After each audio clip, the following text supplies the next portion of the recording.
why can't we have a network or a support group for women to be able to like call each other on the phone if we're looking for information or help each other? Why can't we do that? So, and then the thought that came to me was, well, why me? Yeah. Right? Why doesn't this already exist? But then a larger voice said, why not you?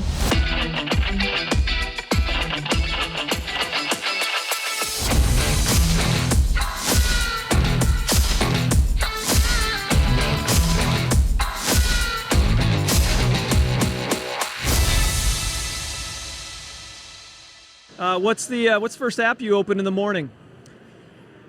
What's the first app I open in the morning?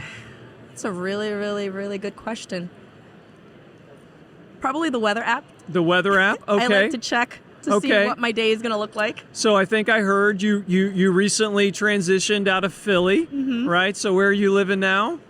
I live in Delaware now. Okay, so you're got to be more interested in the weather in Delaware than you had to worry about it in Philly? No, I mean I like to plan accordingly. Okay. I like to know if it's going to rain or if it's going to be sunny, if I can play tennis that day. Okay, so tennis. All right. So how often do you play tennis? Not as often as I'd like, but I used to play competitive high school tennis. Really? So okay. It was a lot of fun. But now I like to play for recreation. Okay, well, it's great exercise. Yeah. I played in, I think, middle school.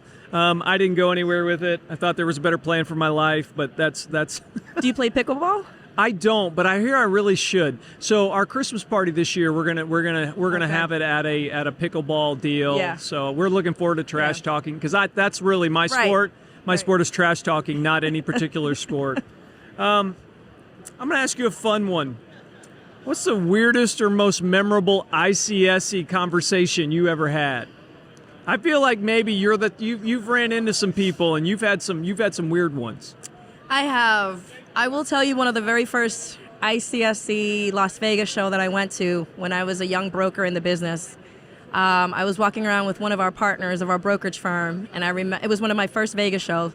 And I remember walking with him, and there was a gentleman, older, who came up to him, was talking to him, looks over at me and says, "Oh, it's nice you have arm candy today." Oh, and it was at that super. moment that I was like, okay. Yeah, that's where we're at. That's where we're at. Can we just be better? Like, I had hopes, but we didn't get there. But it was very memorable because it made me realize that, in order to navigate this industry, I really had to be intentional and really focus on obviously being good at what I do, but also building my network. Yeah. No better way to shut up people than to actually put up and do a great job. Right. Yeah. So that was a weird one, right? Yeah, for all of mankind, I apologize. There's some jerks in our mix.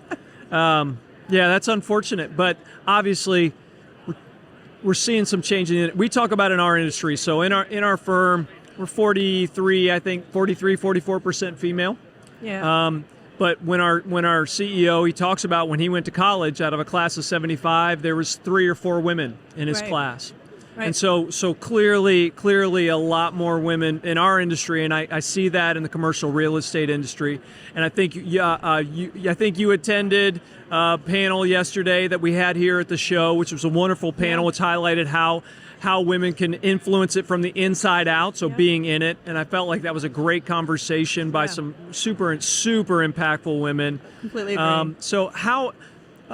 What's a name or a book or a podcast that you've listened to that maybe had the most impact on you in that aspect of your growth in the industry? I would say that one of the podcasts that I've really enjoyed listening to has been my friend Nancy Mazzacchio's podcast. Okay.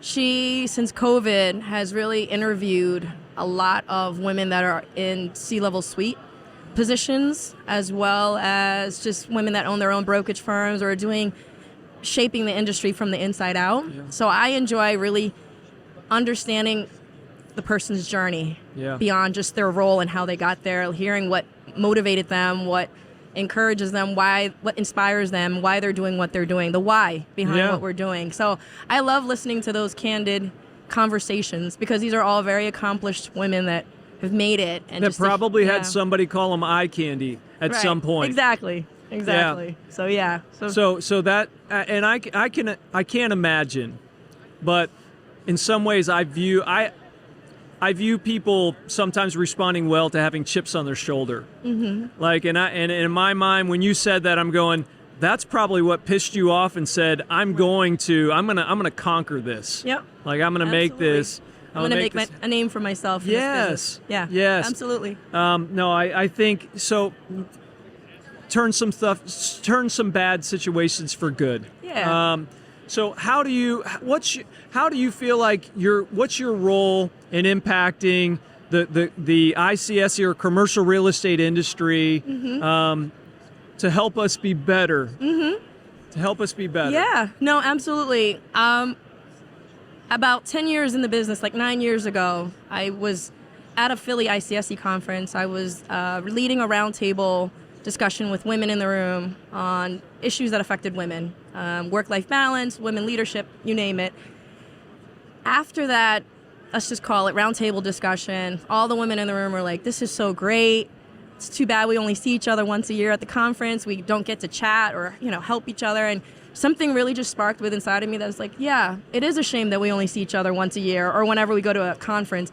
Why can't we have a network or a support group for women to be able to call each other on the phone if we're looking for information or help each other? Why can't we do that? So, and then the thought that came to me was, well, why me? Yeah. Right? Why doesn't this already exist? But then a larger voice said, why not you? Yeah. And so I shared that vision with Courtney Rickle, who was my coworker at the time on the landlord side, and we said we're going to set out. Our vision is to start a networking support group for women in retail real estate, and it's grown.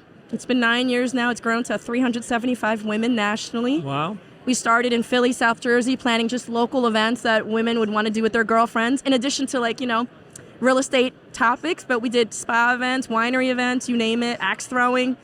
And we have 9 regions now where there's local events happening throughout the year where women can connect. And what I've said is that the group is different from, I would say, other industry groups in that it's focused on building relationship first and not just transaction.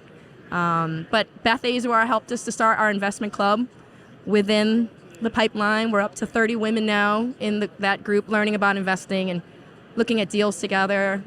There's a retailer subgroup within the pipeline. We're up to almost 65 retailers. Wow. And they have their space. They get on a virtual monthly call. And Brooke Cabrera from Jersey Mike's helps me to facilitate it, and the retailers have their separate space. And then I have a landlord leasing subgroup within the pipeline too, made up of landlord deal makers. All right, so that sounds like an awful lot, and clearly lots to be proud of. Yeah. Lots to be proud of. Give me what out of all of that you're like when you look back on your career. Yeah. You got a long career ahead of you. But when you look back, what aspect of that what do you want them to say about your involvement in that? What do you want the industry to say about Julie? I want the industry to be able to say that I made an impact in really helping to shape more women coming into the industry, and not just coming into it, but really growing in it, and hopefully even hitting leadership positions. Yeah. I want to empower other women to be able to if they have a question or need help or support, career navigation, to be able to know that they have a support and a network to help each other. Yeah. I wish that existed for me when I started 20 plus years ago. It would have helped. There were other mentors along the way, but just because it didn't exist for me doesn't mean that it's not something that we can't have for the next generation. Yeah. And that's also why we called it the pipeline, was to build a pipeline of women for the next generation. So we're even getting women coming out of college who want to be in the business to be part of the group, to get network and get to know the other women. That's so huge. Yeah. I'll just tell you, us guys, we're not that organized. So you guys are good. It's gonna be great, and it's gonna be impactful. No, it's really, really good. The one thing I took away from the panel yesterday, and I can't remember who said it, but was the looking forward to the future when having a female panel on this topic. Yeah. would be an anomaly. It wouldn't be. It wouldn't be what it currently is. Yeah. And I think that's a great big picture vision for the industry, and it's absolutely true. The diversity absolutely matters for the industry. Different points of view, for sure. Yeah. Okay, I'm gonna go step away from that. Okay. What's the one trend in retail or mixed use development that you think is either overhyped or underhyped in 2025? Either overhyped or underhyped. Yeah, I'm gonna give you the overhype for me. Like Okay. we have a lot of car wash stuff happening. Yeah. I think that season may have passed, so it may still be a little overhyped. Yeah. But what's yours? I mean, I think there's a lot of, not to say I don't love pickleball, but I think there's a lot of like pickleball concepts that are coming into the space. Yeah. I think there's room. I'm just wondering at what point is there too much? Too much pickleball. And how many of the firms make it versus some that don't? I think they're going to need to differentiate themselves beyond just offering pickleball court, like a whole experience. Yeah, you know? no, I mean, it's a big deal. Yeah. Yeah, like and even padel. Yes, padel is sure, coming into the market. Yes, there's so many. I know the venue that we're going to for our Christmas party. I mean, it's a big deal. Yeah.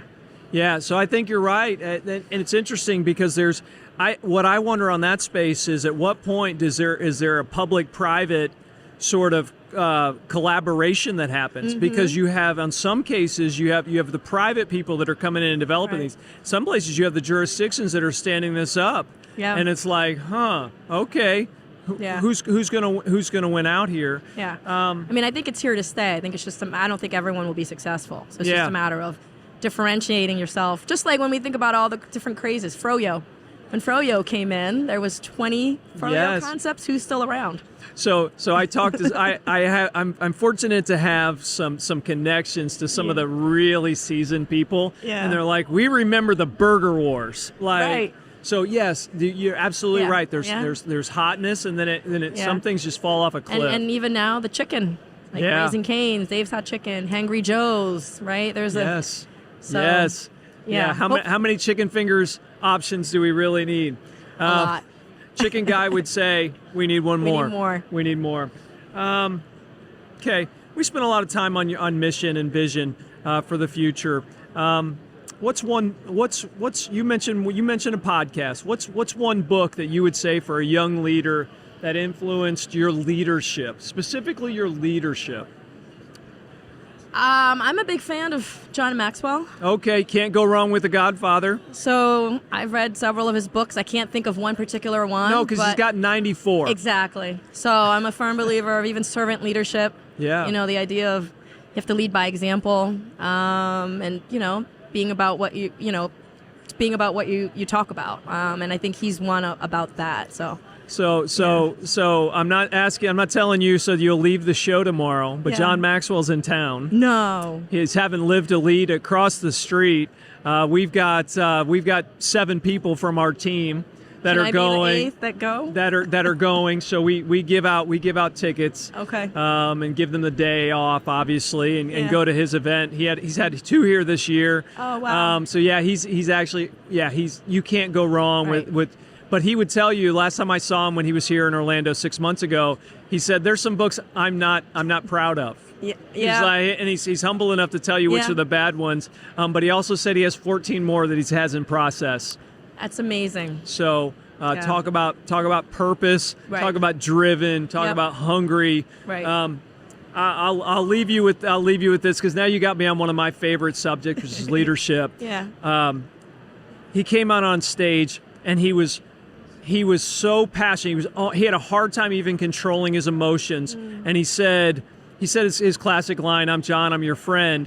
But he said, "I want so bad to be good for you today."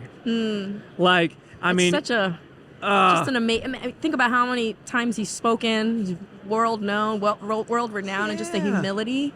That's what it's about. It was so deep. Yeah. It was and it was so awesome. No. You can't really go wrong. I think probably his bad books are still probably okay. It's still up there. Well, Yeah. Julie, I really appreciate it. I'm glad that Thank you for I'm glad having that me. Leslie could make this connection. Yes. Thanks for joining us for dinner, but also thanks for sitting down with us for a few minutes, letting us learn a little bit more about you. Maybe someday we'll have some pickleball opportunity. We should. As I tennis people, we should I feel learn it together. I feel that maybe we can support the industry. Yep. Right. Make sure a few more of them make it. That's right. But Leslie, thank you very much for sitting down. Thank you.